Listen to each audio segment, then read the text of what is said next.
dunia ini wanita yang mau ada di posisi saya itu nggak akan ada gitu. Jadi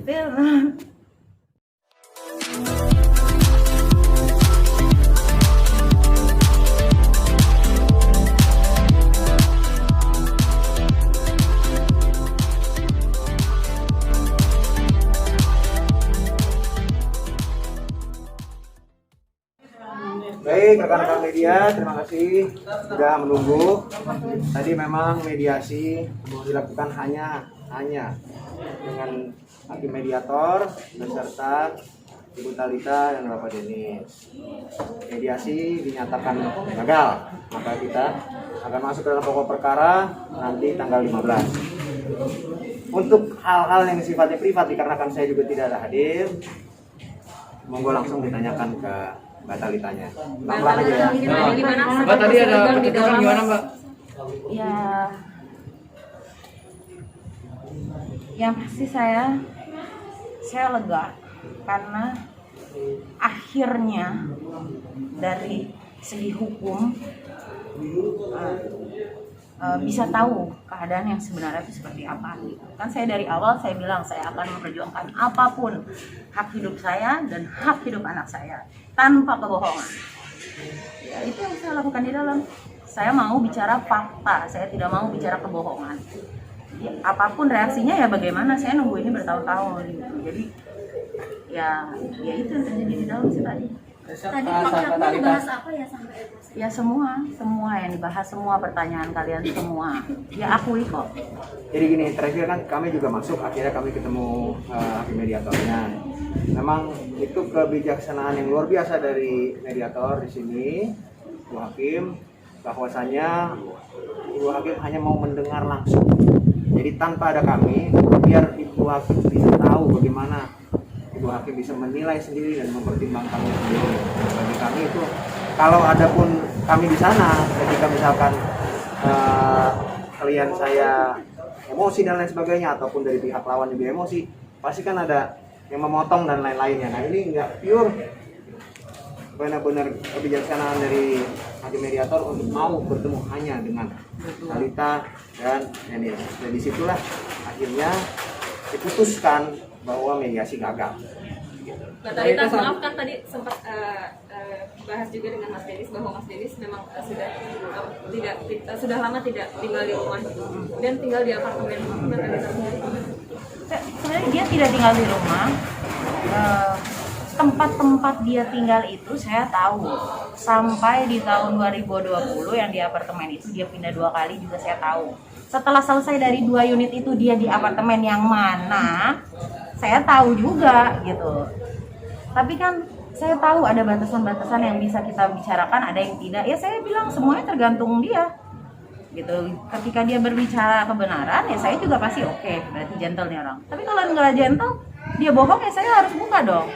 Saya harus kasih tahu dong segala-galanya yang saya tahu, yang kita tahu gitu.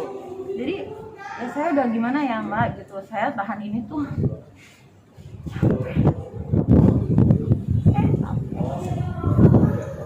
saya capek lagi dengan kebohongan.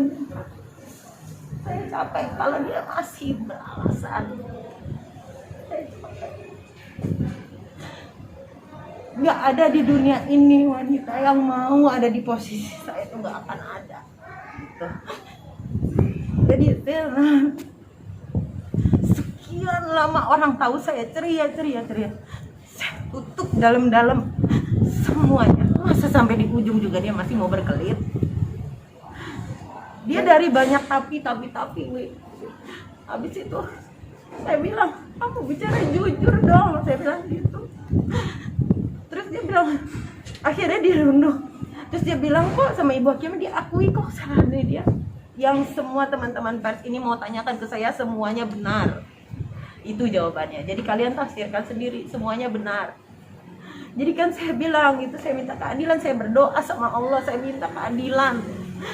Yang saya rasakan ini udah bentuk tidak adil di dalam kehidupan berumah tangga.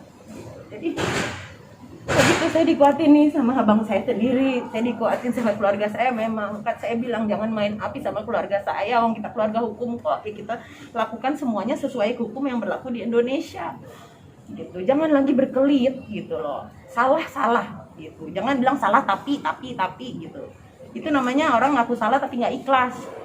Kalau kita yang korban kita disuruh ikhlas, masa yang bikin dosa nggak bisa? Gitu loh. Jadi tadi mungkin di situ gitu puncaknya gitu. Ketika saya dengar masih berkelit-berkelit, ya saya udah nggak bisa lagi untuk nahan gitu. Berarti saat Mbak Talita menyampaikan semua halnya, beliau berkelit gitu. Awalnya berkelit, akhirnya dia mengaku. Termasuk dugaan ada orang ketiga Mbak tadi? Iya. Benar ya? Iya, KDRT fisik. Kan siapa yang wawancara dari kalian pihak sana? Dia bilang gak ada KDRT fisik. Saya lihat tuh tayangannya di mana entah. Ada itu semua. Saya bicara fakta. Tapi kan saya tahu kapan saya harus bicara, kapan tidak saya harus bicara.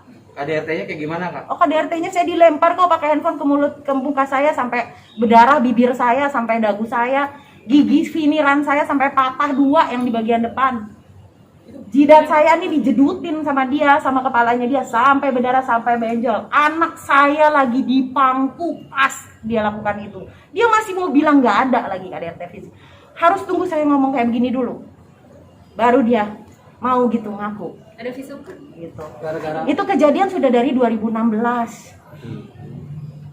Adapun Saksi. nanti bukti-bukti Di lain perkara, sebagainya ya. nanti kami akan sampaikan Di di sidang. sidang. gara-garanya Secara apa? berkala Kak, KDRT-nya. Tidak berkala, tapi saya mengalami perlakuan tidak yang seharusnya itu beberapa kali gitu. Itu pada saat yang sebelah itu apa yang membuat yang menjadi Enggak. Temperamen atau gimana? Iya, temperamen.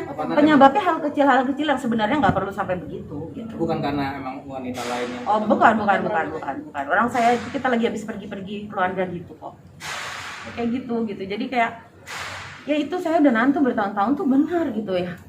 Masa saya harus ngomong, saya harus nahan lagi kasih orang pembuat dosa ini bisa bernapas lega sementara saya terengap-engap gitu.